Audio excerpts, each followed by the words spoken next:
Hello everyone, selamat datang kembali di channel Rajartan. Pada video ini kita akan kembali membahas mengenai database MySQL. Oke, di sini kita memasuki pada referential integrity constraint.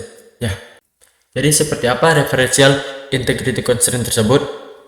Jadi reference integrity constraint itu jadi sebuah aturan yang digunakan untuk menjaga konsistensi data antara yang tabel yang sudah terhubung. Seperti kita menggunakan primary key dan foreign key, maka kan primary key itu terhubung dengan foreign key. Jadi kita membuat batas-batasnya ini. Kan sebelumnya kita udah membuat yang namanya reference dengan tabel lain.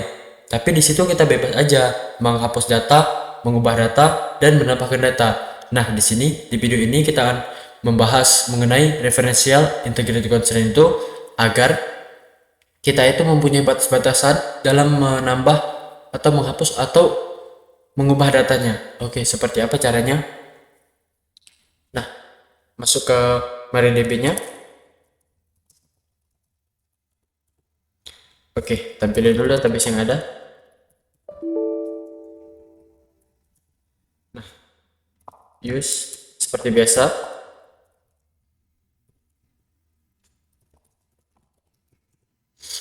Nah, di sini kita mempunyai ada 4 tabel. Nah, di video ini kita tidak membuat tabel baru.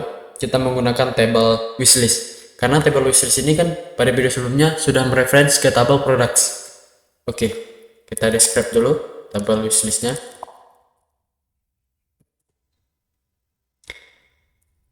So create.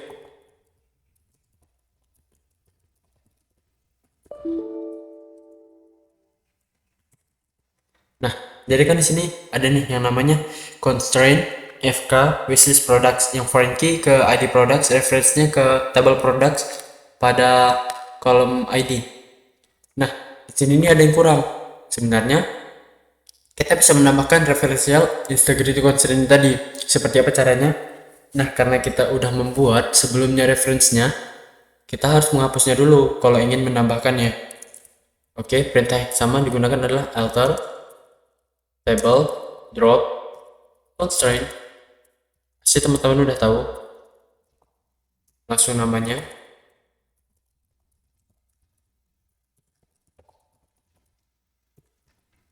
Oke. Oops.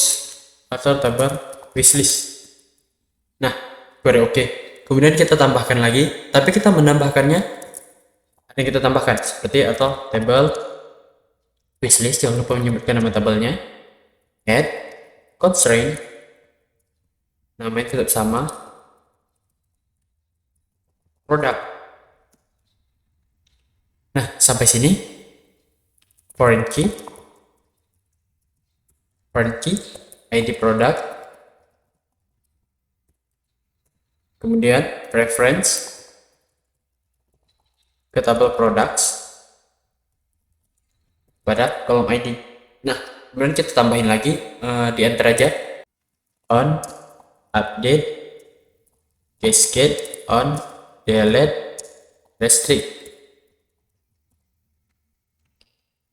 Nah, teman-teman kan pasti bingung apa itu cascade, apa itu restrict. Nah, jadi cascade itu apabila kan di sini kita sebutkan ketika dia diupdate maka mempunyai event cascade. Jadi cascade itu ketika diubah tabel induknya, maka tabel yang mereferensi ke tabel induk lain, ke tabel induknya itu seperti tabel wishlist ini kan mereferensinya ke tabel products, berarti induknya kan products. Nah, ketika tabel products ini diubah, maka tabel wishlist ini juga ikut terubah. Sebenarnya itu dia ada 4, ada cascade, yang kemudian di sini ada restrict, kemudian ada set null, kemudian ada no action. Nah, di sini kita yang kita gunakan itu adalah yang cascade sama restrict aja. Jadi saya akan jelaskan satu-satu. Jadi kalau cascade tadi kan teman-teman udah tahu, kemudian restrict. Jadi kalau restrict itu dia ketika di on delete ini kan bacanya ketika dihapus, maka dia tidak diperbolehkan untuk menghapus. Karena pada tabel induk ini kan dia mereferensi ke tabel lain. Jadi dia tidak boleh dihapus. Itu untuk menjaganya kita membuatnya restrict. Jadi kalau ingin memperbolehkan menghapusnya, kita menggunakan cascade. Tapi kalau kita menghapus atau mengubah data pada tabel induk, maka tabel yang ada pada tabel lain itu juga ikut terhapus. Nah, kalau nggak memperbolehkannya itu, kita pakai restrict. Kemudian ada set null. Set null ini ketika tabel pada tabel induk dihapus atau diubah, maka tabel yang ada pada tabel anak atau child itu akan diubah menjadi null datanya. Seperti itu. Kemudian ada lagi no action. Nah, no action ini ketika tabel parent atau tabel induknya ini dihapus atau diubah, maka tidak terjadi apa-apa pada tabel anaknya. Nah, seperti itu. Oke. Di sini berarti ketika di update ini dia cascade akan berubah, ketika di delete ini dia nggak bisa. Seperti itu bacanya. Oke. Nah, query oke. Coba kita show create table wishlist.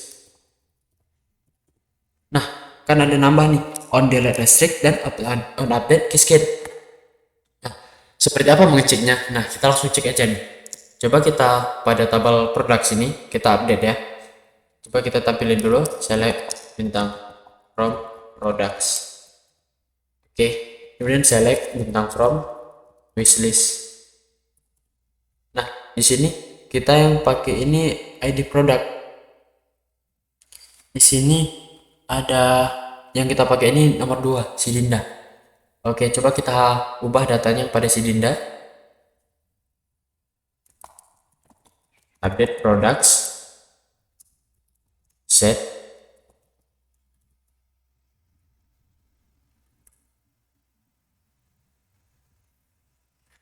ID sama dengan 7.